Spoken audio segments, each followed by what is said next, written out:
Lives lives अरबी में आम तौर पर बादाम से मुराद है, खास तौर पर नापुख्ता सब्ज बादाम मशरक वस्ता में लुत्फ अंदोज होने वाला एक मौसमी फल। जबकि ये लफ्ज़ हिंदुस्तानी बादाम टर्मिनालिया की टप्पा का भी हवाला दे सकता है, जिसका एक मुख्तलिफ फल और बीज होता है। इस्तिलाह ओलिव्स अक्सर वाकिफ सब्ज बादाम के साथ जड़ी होती है, जिसे नर्म शेल के अंदर निचोड़कर खाया जाता है। लिव्स को समझना।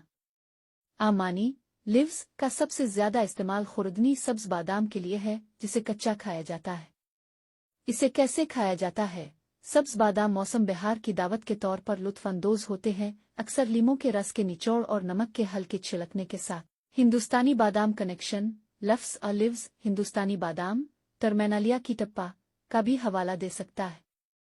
इस दरख्त का फल आम बादाम से मुख्तलिफ है और इसे अमरूद जैसा फल करार दिया जा सकता है, जिसमें खाने के काबिल नट, जिसे सलूम कहते हैं, सख्त खौल के अंदर छुपा होता है। इलाकाई इस्तेमाल आपको लबनान से दुबई तक के सियाक व सबाक में ओलिव्स का जिक्र मिलेगा, जो मौसमी फल के तौर पर उसकी सकाफती अहमियत की निशानदेही करता है। रवन साल के पहले सापर मून का नज़ारा पाकिस्तान में किया जा सकेगा। फलकियाती माहिरीन के मुताबिक साल 2025 में मजमूई तौर पर 3 सपर मून होंगे। फलकियाती माहिरीन के मुताबिक साल 2025 का पहला सपर मून 7 अक्टूबर को आसमान पर जलवागिर होगा, जो शान फलकियात के लिए एक शानदार मुजाहरा पेश करेगा।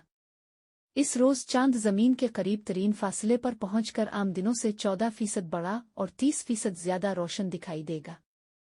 माहिरीन फलकियात के मुताबिक जब चांद अपनी बैजवी एलिप्टिकल मदार में ज़मीन के सबसे करीब आ जाता है, तो वो आम दिनों के मुकाबले में बड़ा और ज्यादा रोशन दिखाई देता है।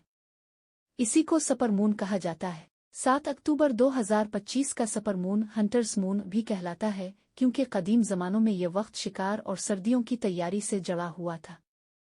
इसी महीने का फुल मून हार्वेस्ट मून भी कहलाता है, क्योंकि इसकी रोशनी खेतों की कटाई के दौरान किसानों के लिए मददगार साबित होती थी।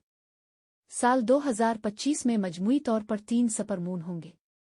पहला सपर मून इसमा यानी 7 अक्टूबर को होगा, जब चांद ज़मीन के निस्बतन करीब आकर बड़ा और रोशन दिखाई देगा।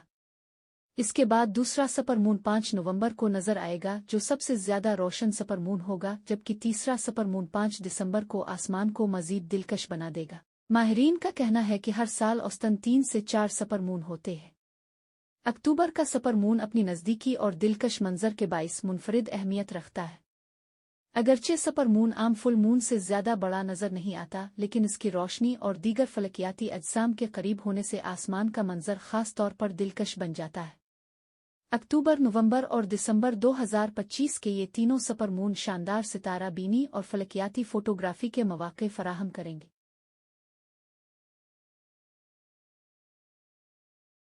गर्मियों के अलविदाई दिन और सर्दियों के इब्तिदाई दिनों का आहिस्ता आहिस्ता से आगाज हो रहा है। बिस्तरों को संदूकों से निकाला जा रहा है। अल्लाह पाक खैर करे, कुछ हफ्तों तक बाकायदा सर्दियों का आगाज हो जाएगा, जब गर्मियों से सर्दियों का मौसम तब्दील होता है। सुबह और शाम का नज़ारा देहातों में देखने वाला और इंजॉय करने वाला होता है। देहात में सर्दियों का मौसम ज्यादा मज़ेदार होता है।